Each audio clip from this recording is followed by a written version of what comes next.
Some of the biggest songs of the 1970s were written off before they ever reached a radio. Labels refused them, producers laughed at them, and the people who made them weren't always sure they hadn't lost the plot. Here are 15 junk songs from the 1970s that turned into global hits. Number 15, Seasons in the Sun by Terry Jacks, 1974. Goodbye to you, my trusted friend.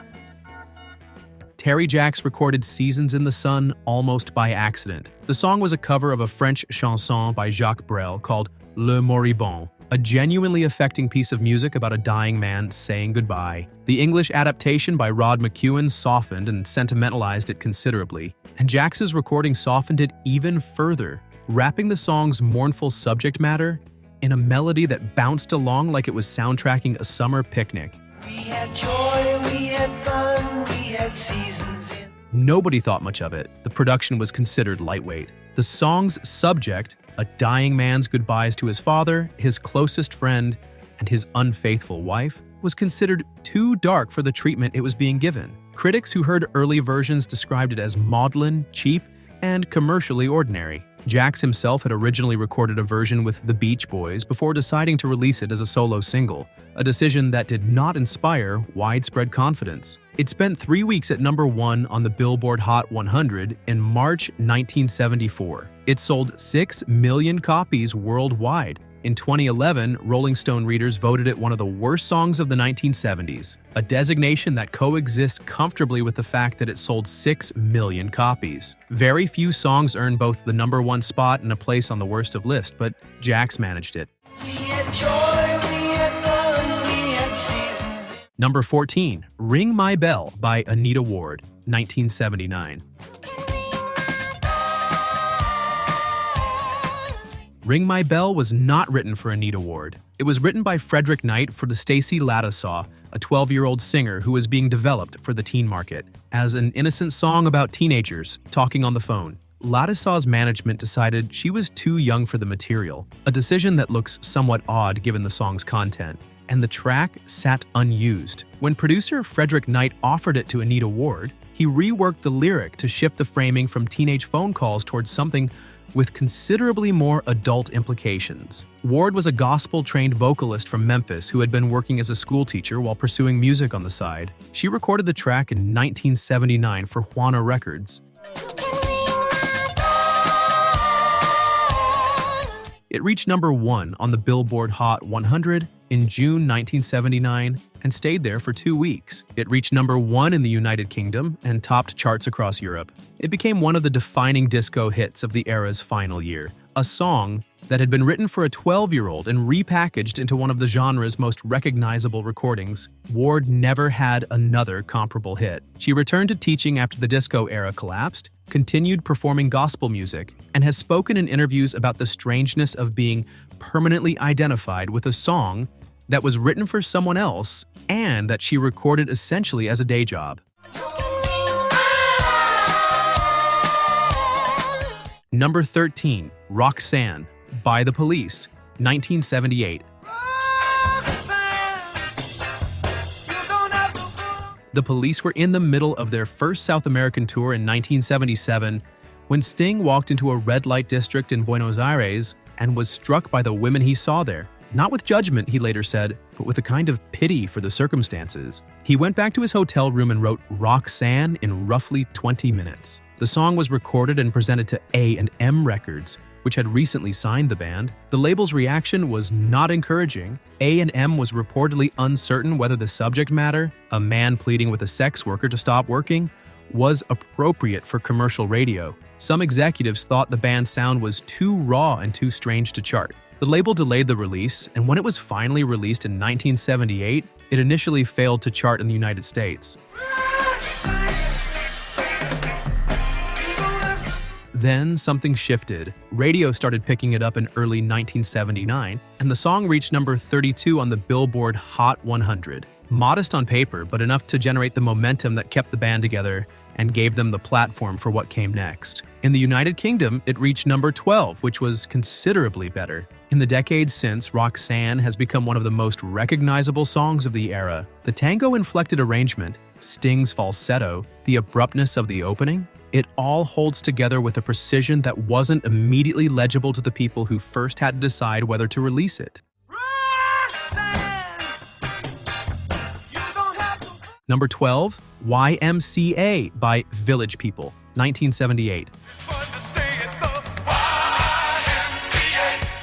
The Village People were a concept act created by French producer Jacques Morali and assembled specifically to represent archetypes from gay nightlife culture. Morali had built the group around a visual idea before he had fully worked out the musical one. A cowboy, a construction worker, a policeman, an American Indian, a soldier, a leather-clad biker. The music was expected to follow from the image. Y.M.C.A. was written by Morali with Henri Belolo and Victor Willis, the group's lead vocalist, and recorded in 1978. When it was presented to industry insiders before release, the general reaction was somewhere between amusement and dismissal. It was considered campy, disposable, and unlikely to cross over to mainstream audiences. It was too theatrical, too specific in its references, and too exuberant to be taken seriously.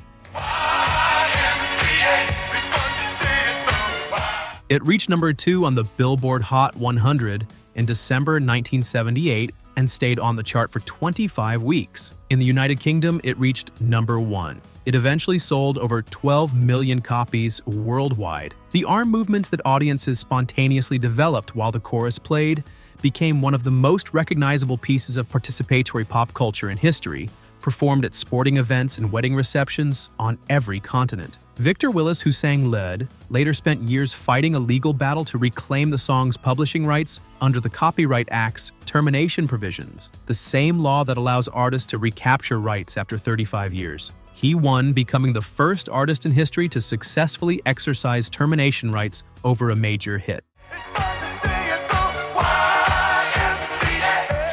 Number 11, Le Freak by Chic, 1978. Nile Rodgers and Bernard Edwards of Chic were standing outside Studio 54 on New Year's Eve, 1977, when the doorman refused to let them in. This was one of the most famous nightclubs in the world, and they had been invited by Grace Jones, who was performing that night. The doorman didn't believe them, didn't care, and told them to leave. They stood in the street in the cold. Rodgers and Edwards went back to their apartment and started writing a song. The original version was considerably angrier and less radio-friendly than what eventually got released. The opening line in the demo was not, "Have you heard about the new dance craze?" but something significantly less printable, directed at Studio 54 and the person who had turned them away. The song was cleaned up, the target of the opening line was changed, and Le Freak was released on Atlantic Records in September 1978. It reached number 1 on the Billboard Hot 100 in December 1978 and held that position for 6 weeks. It was certified platinum 4 times in the United States. At the time of its release, it was the biggest-selling single in the history of Atlantic Records, a label whose catalog included recordings by Ray Charles, Aretha Franklin, and Led Zeppelin. It all started because a doorman wouldn't let 2 musicians into a... Number 10, Heart of Gold by Neil Young, 1972. I've been a miner for a heart of gold. Neil Young has never been completely comfortable with Heart of Gold. The song reached number 1 on the Billboard Hot 100 in February 1972, his only number 1 American single, and he has described the experience of its commercial success with something approaching regret. Young recorded it during the Harvest Sessions in Nashville in February 1971, using a backing band that included James Taylor and Linda Ronstadt on harmony vocals and a full orchestral string arrangement. It was a deliberate reach toward a mainstream audience at a moment when Young's commercial profile was climbing. The album Harvest went to number 1 on the Billboard 200 and remained there for 3 weeks. I've been in my mind, it's such a fine line. But Young felt that the success of Heart of Gold had put him in what he described as the middle of the road, a place he was constitutionally unsuited to and actively wanted to escape. His immediate response was to record Time Fades Away in 1973 and Tonight's the Night in 1975, both of which were deliberately uncommercial and disturbing, and both of which his label and many of his fans found deeply confusing. He was quite direct about it in interviews. He had made a song that was too accessible, it had found an audience larger than he wanted, and he spent the next several years making music specifically designed to drive that audience away. Heart of Gold outlasted all of that. It is still played on radio, still covered, still one of the first things people think of when they think of Neil Young. much to his complicated feelings about the matter. I've been a miner for a heart of gold. Number 9. What's Going On by Marvin Gaye, 1971. What's going on? What's going on? What's going on? Marvin Gaye brought What's Going On to Berry Gordy at Motown in 1970, and Gordy told him it was the worst thing he had ever heard. That is not an exaggeration. Gordy said precisely that and meant it. He believed the jazz-influenced production was uncommercial, the political content would alienate the label's core audience, and the whole thing was a creative mistake. Gaye refused to record another song until Motown released it. He went on strike, intensely telling the label he was done unless they put out this specific record. Motown eventually relented. What's Going On was released in January 1971.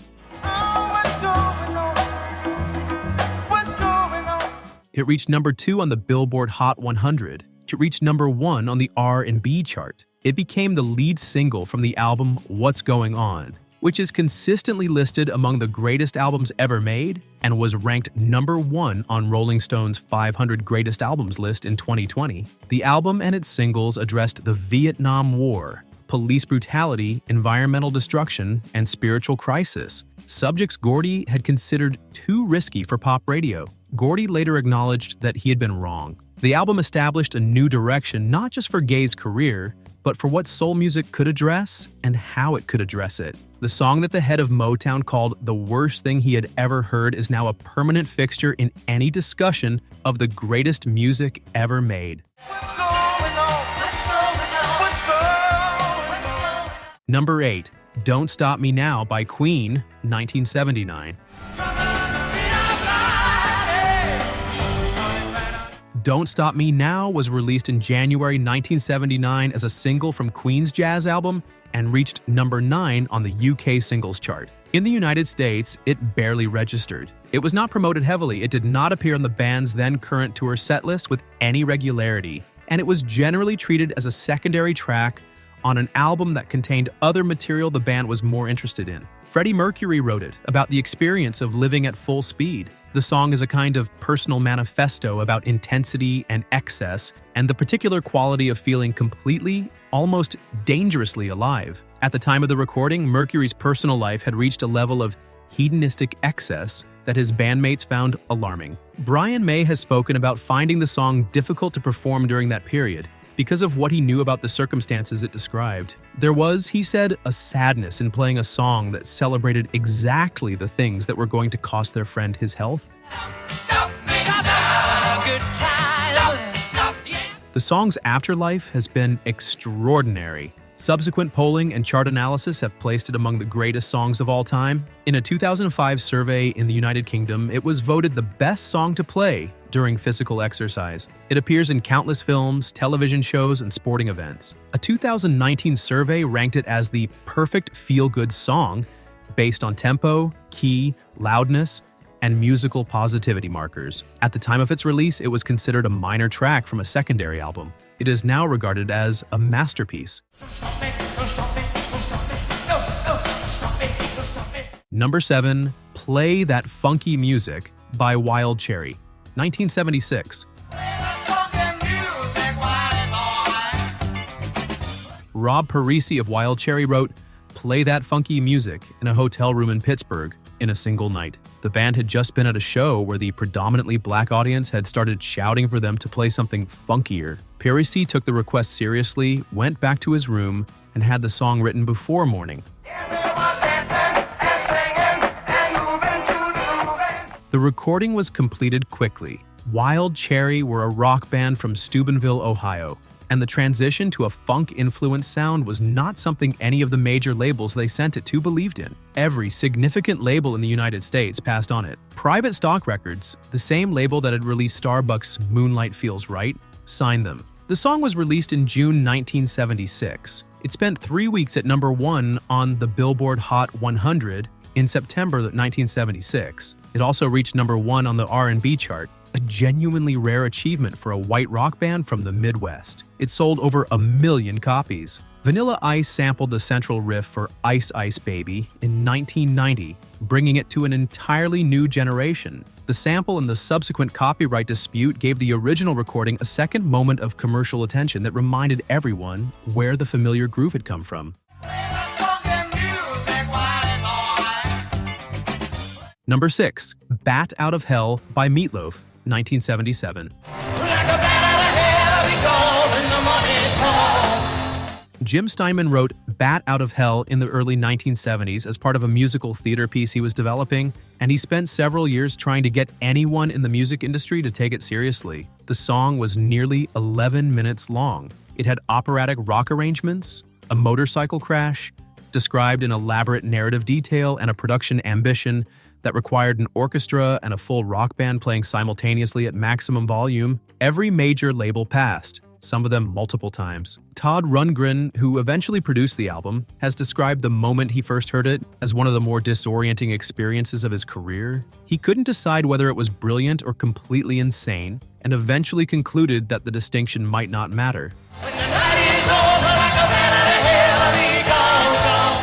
The Bat Out of Hell album was released in October 1977 on Cleveland International Records, distributed through Epic. Initial sales were slow. The album spent over 2 years on the Billboard 200, climbing steadily as word of mouth built. Eventually, it went to number 14 in the United States, number 9 in the United Kingdom, and became one of the best-selling albums of all time, with sales that have exceeded 40 million copies worldwide. Bat Out of Hell itself has become one of the most iconic album opening tracks in rock history. The music that every label had refused sold 40 million copies. Jim Steinman and Meatloaf eventually had a falling out over various matters and spent years not speaking. The music they made together remains. Number 5. Dancing Queen by ABBA, 1976.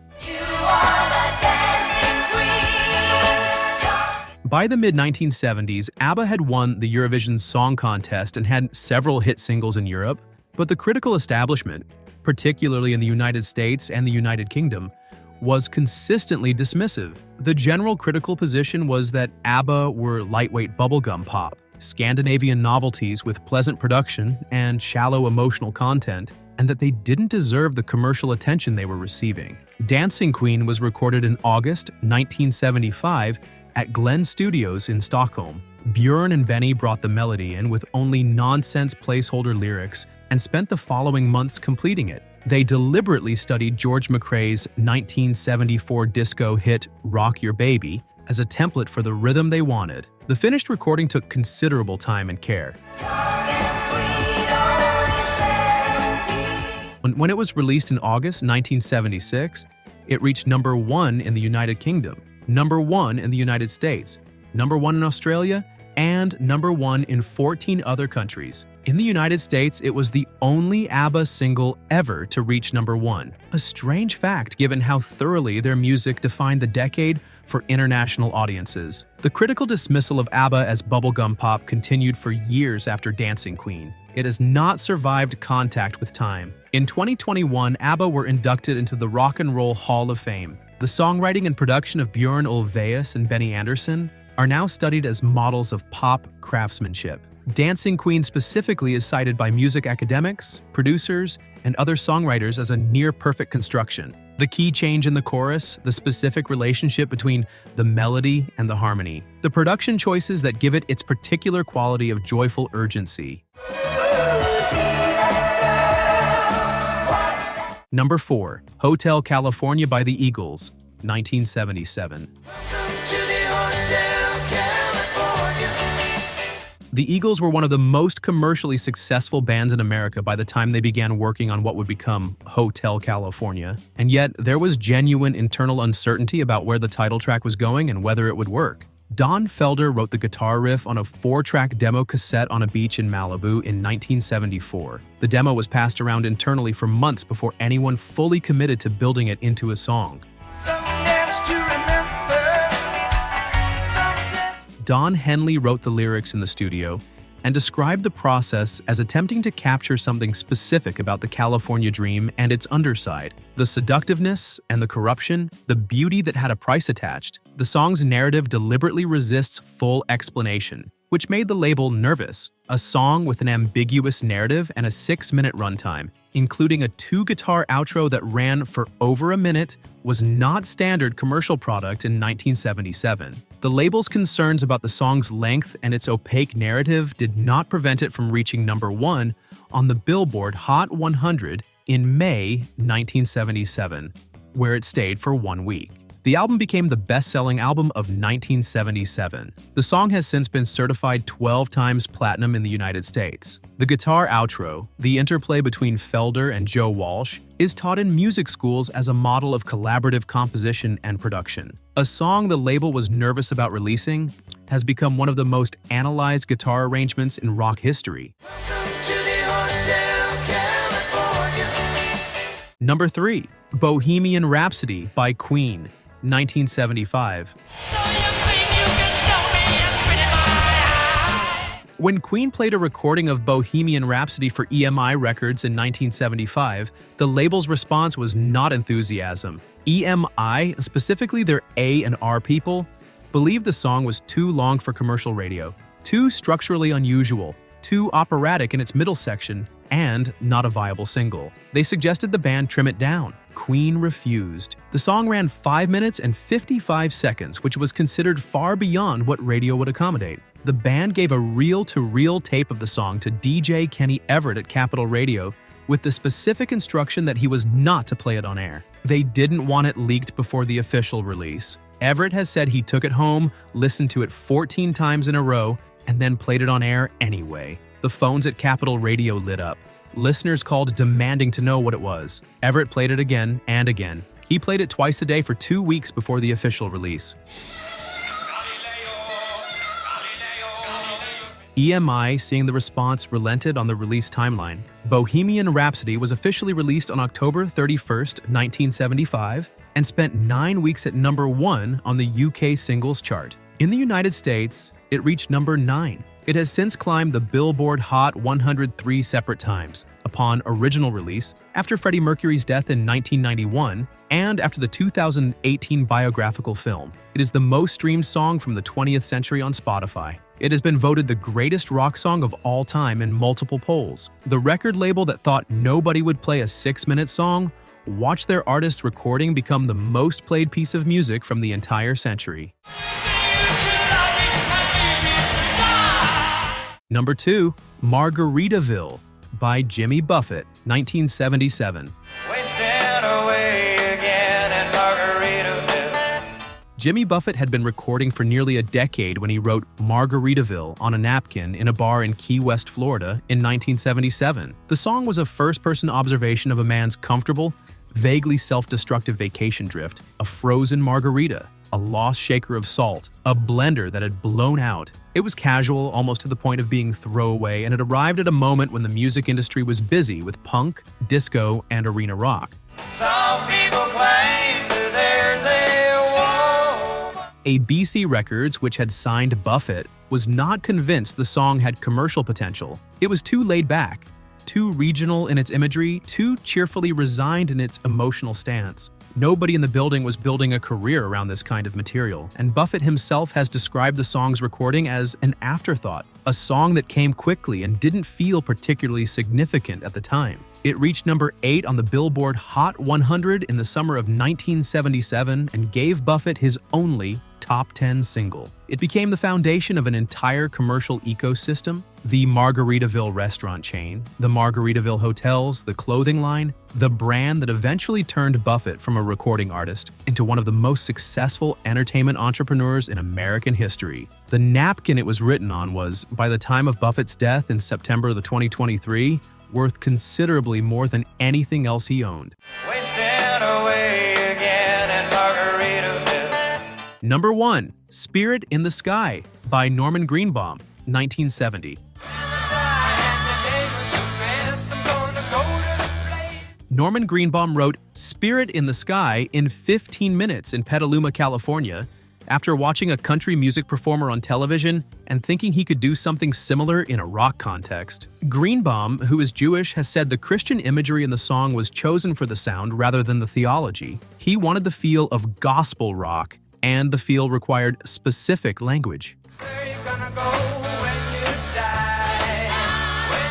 The recording features a guitar tone so distinctive, fuzzed out and overdriven through studio processing, that it is identifiable within the first 3 seconds. There are no drums on the recording. The percussion is entirely Greenbaum stomping on a wooden board, the sound processed to approximate a kit. Nobody expected anything from it. Greenbaum had spent years making records that went nowhere. Reprise Records released it in late 1969 to initial silence. Then it climbed. By early 1970, it had reached number 3 on the Billboard Hot 100. It reached number 1 in the United Kingdom and Canada. It sold over 1 million copies in the United States alone. Greenbaum never had another major hit. He raised goats on his farm in Petaluma for decades and gave occasional interviews with good humor about being permanently identified with a single recording. Doctor and the Medics took a cover to number 1 in the UK in 1986. Gareth Gates and the Kumars reached number 1 in the UK again in 2003. The song, written in 15 minutes after watching television, has outlasted virtually everything else released in its year. If any of these took you by surprise, hit the like button and subscribe. There are more stories like these waiting for you.